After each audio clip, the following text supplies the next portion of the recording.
بسم اللہ الرحمن الرحیم۔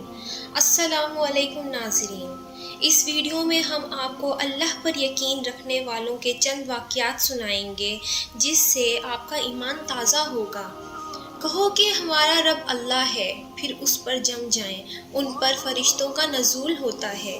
نہ کوئی غم کرو نہ کوئی خوف، خوشیاں مناؤ جنت کی جس کا تم سے وعدہ کیا گیا تھا۔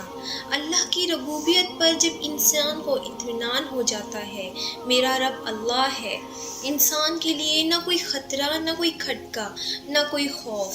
جو کچھ ہوا اور جو کچھ ہو رہا ہے اللہ کے حکم سے ہے۔ اللہ کے حکم کے بغیر ایک پتا تک نہیں ہلتا۔ اس کائنات کو چلانے والا سمیع و بصیر خدا ہے۔ وہ میرا دوست ہے، میرا ولی ہے، ساتھی ہے، مددگار ہے، حمایتی ہے۔ اگر کسی کو یقین ہو جائے کہ اللہ میرا مددگار ہے، میرا محافظ ہے، اللہ میرا حمایتی ہے، تو اس کے لیے کوئی خوف ہوگا؟ اسے کوئی ڈر ہوگا؟ نہیں۔ یہی بات محمد صلی اللہ علیہ وسلم نے فرمائی ہے۔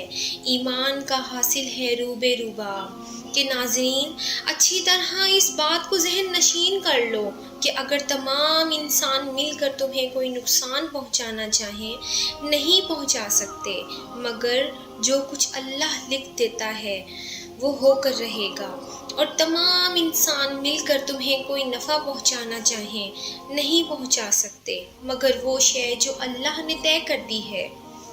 اسے سوچئے کہ اگر اللہ پر ہمارا یقین ہوگا تو کیا ہمیں کسی کا ڈر ہوگا کہ یہ مجھے کوئی نقصان نہ پہنچا دے، میرا کوئی کام نہ بگاڑ دے؟ اس کا ڈر، اس کا ڈر، اس کا خوف کچھ نہیں ہوگا اللہ پر یقین رکھنے والوں کو۔ دوستو، اللہ پر یقین کا ایک واقعہ جو آپ کو ایک سبق دے گا۔ ایک عورت نے اپنے گھر میں روٹی پکانے کے لیے تندور میں آگ جلائی اور سوچا کہ تندور جتنی دیر میں گرم ہوگا میں اتنی دیر میں 2 نفل پڑھ لوں۔ چنانچہ اس عورت نے نفل پڑھنا شروع کر دی۔ شیطان کو یہ گوارا نہ ہوا، اس نے عورت کے چھوٹے بچے کو تندور کے قریب کر دیا اور عورت سے آ کر کہا کہ نماز توڑ دے، بچہ آگ میں گر جائے گا۔ لیکن عورت نے پرواہ نہ کی اور برابر نماز پڑھتی رہی، حتیٰ کہ شیطان کو غصہ لگا اور بچے کو اٹھا کر جلتے تندور میں ڈال دیا اور عورت سے کہا نماز توڑ دے، یہ بعد میں ادا کی جا سکتی ہے، لیکن بچہ واپس نہیں آئے گا اگر جل گیا تو۔ عورت نے نماز مکمل کی اور دیکھا تو تندور کے شعلے مارتی آگ میں بچہ پڑا ہوا تھا، اور قریب آ کر دیکھا تو سبحان اللہ، وہ بچہ جلتی آگ میں ایسے کھیل رہا ہے جیسے گلی کوچوں میں بچے مٹی سے کھیلتے ہیں، اور آگ جلانے کی بجائے گلزار بن گئی۔ سبحان اللہ۔ دوستو، اللہ پر یقین کا ایک اور واقعہ میں آپ کو سناتی چلوں۔ ایک بزرگ تھے جو کاروبار کے لیے، روزگار کے لیے جنگل سے گزر رہے تھے اور کام کے لیے گھر سے نکلے تھے، عبادت گزار بھی تھے، مگر ظاہر ہے روزی بھی کمانی تھی۔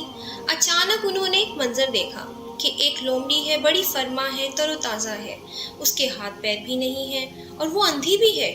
آپ حیران ہو گئے کہ اس کے پاس تو نہ ہاتھ پیر ہیں، نہ آنکھیں ہیں، نہ دیکھ سکتی ہے، نہ چل پھر سکتی ہے، تو یہ کھاتی کیسے ہے؟ اس کے کھانے کا انتظام کیسے ہوتا ہوگا؟ اسی کشمکش میں تھے کہ آپ بیٹھ گئے۔ اچانک آپ نے دیکھا کہ زمین شق ہوئی اور 2 پیالے نکلے، ایک شہد کا اور ایک دودھ کا، مگر آپ یہ سوچنے لگے کہ یہ پیالے اس تک پہنچیں گے کیسے؟ اب کیا ہوا کہ تھوڑی دیر بعد آپ نے دیکھا کہ ایک پہاڑ میں سے سفید چہرے والے نورانی بزرگ وہ اوپر سے تشریف لائے اور اپنے ہاتھوں سے لومڑی کو یہ دونوں پیالے پلائے، پھر پیالے زمین کے اندر چلے گئے اور وہ بزرگ واپس جانے لگے۔ تو یہ جو عبادت گزار شخص تھے، بزرگ تھے، دوڑے اور ان کا دامن تھام لیا اور پوچھا کہ حضور آپ اپنا تعارف تو کروائیں، اور آپ کیوں آئے تھے اس لومڑی کو کھانا کھلانے؟ تو انہوں نے کہا کہ میں اللہ کے فرشتوں میں سے ایک فرشتہ ہوں اور میری ایک ڈیوٹی ہے کہ میں صبح و شام یہاں آؤں اور لومڑی کو اپنے ہاتھوں سے کھانا کھلاؤں۔ اس بزرگ کی تو طبیعت ہی چینج ہو گئی کہ جو رب اس لومڑی کو اس حالت میں بھی روزانہ رزق دے سکتا ہے تو وہ مجھے بھی رزق دے گا۔ مجھے کیا ضرورت ہے کام کاج کرنے کی، تکلیف اٹھانے کی؟